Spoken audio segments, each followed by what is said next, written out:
itu pasti semangat jawab salam. Kalau belum semangat karena belum mulai pelatihannya. Assalamualaikum warahmatullahi wabarakatuh. Waalaikumsalam warahmatullahi wabarakatuh. Selamat pagi.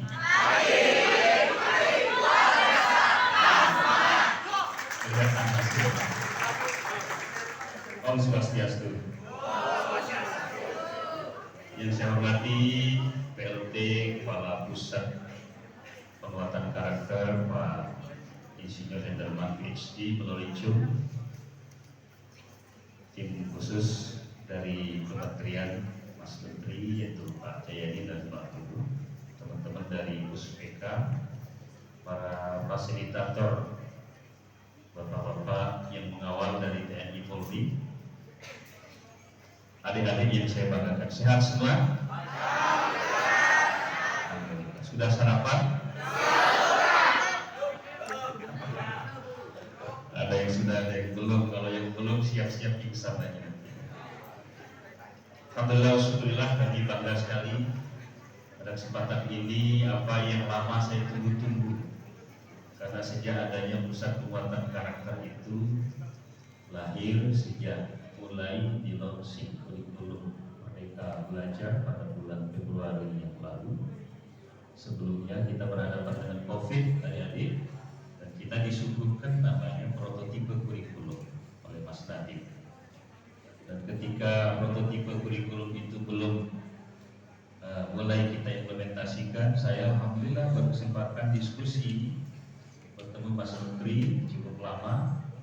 Beliau ke tempat ini dan kami mengunjungi sejumlah guru berada di TK SD, berada di sekolah menengah, dan sambil menunggu penerbangan saya cukup lama diskusi dengan beliau pada 1 tahun yang lalu.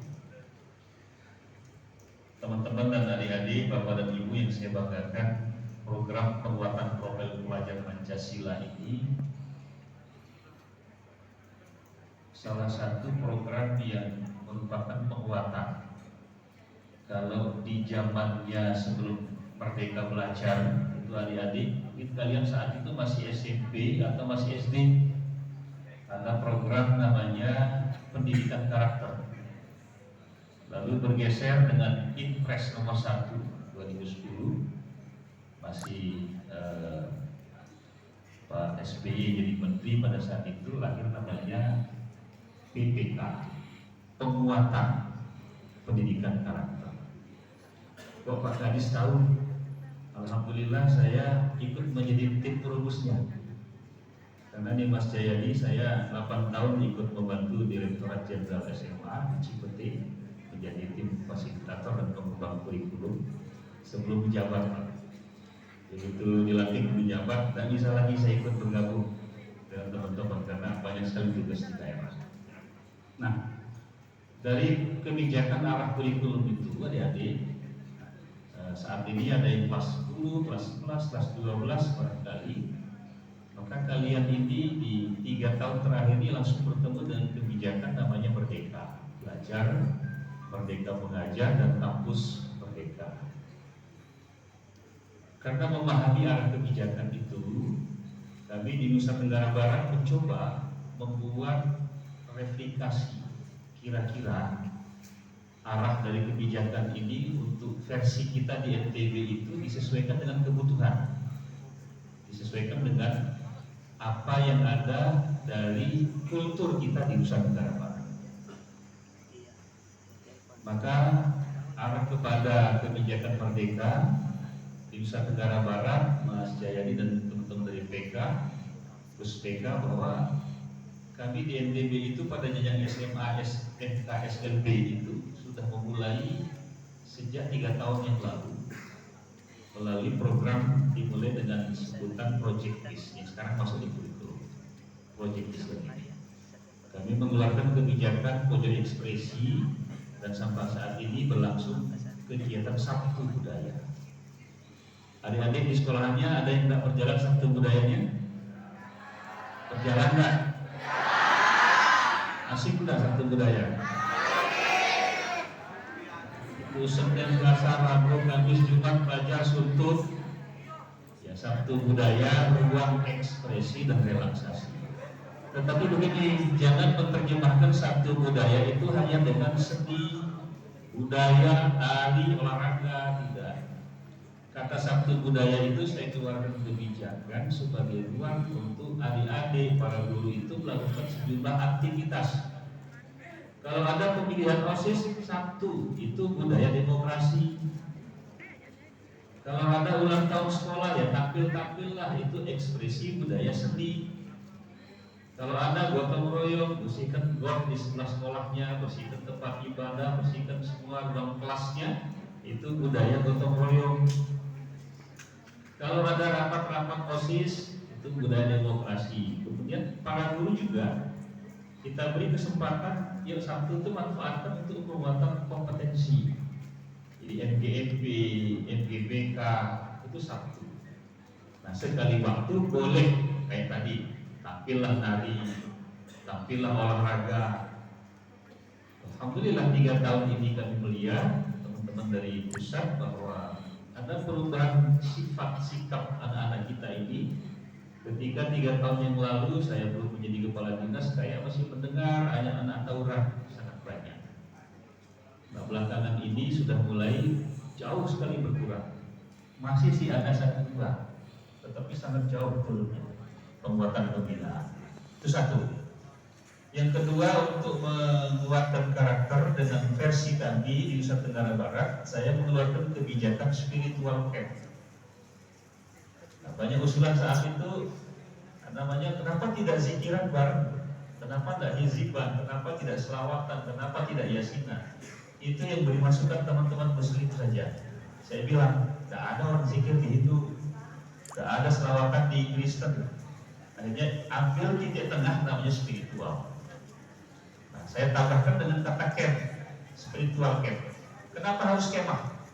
Kita harus mereplikasi dan menggabungkan sejumlah kebijakan. Di dalamnya ada anak OSIS, di dalamnya ada anak pramuka, di dalamnya ada UKS, di dalamnya ada organisasi lain. Kalau dia bisa menyatu, yuk kemah tidak usah jauh-jauh, tidak usah kemah di pantai, tidak usah kemah di gunung, di sekolahan saja, mau beraktivitas apa saja, sambil para gurunya itu memberikan penguatan keagamaan dan keimanan kepada mereka, terbentuk karakter-karakter. Dan saya sampaikan juga Pak Kepala BPMP, Pak Irfan yang saya hormati, sekarang spiritual camp ini sudah merambah kepada orang tua wali. Jadi di sejumlah sekolah di NTB ini ada yang minta ikut itu orang tua. Senang Pak kalau kita itu ikut di sekolahan itu bangun malam, ibadah malam sama anak. Soalnya di rumah susah dibangunkan, susah kita ajak. Tapi kalau sama temannya dan dibangunkan sama gurunya, mereka mau. Nah orang tuanya sudah banyak minta. Dan kita baru beberapa sekolah sudah mencoba melibatkan mereka. Alhamdulillah sangat bagus. Nah ini pola kami di NTB, selain juga melalui sekolah penggerak untuk melaksanakan penguatan profil pelajar Pancasila.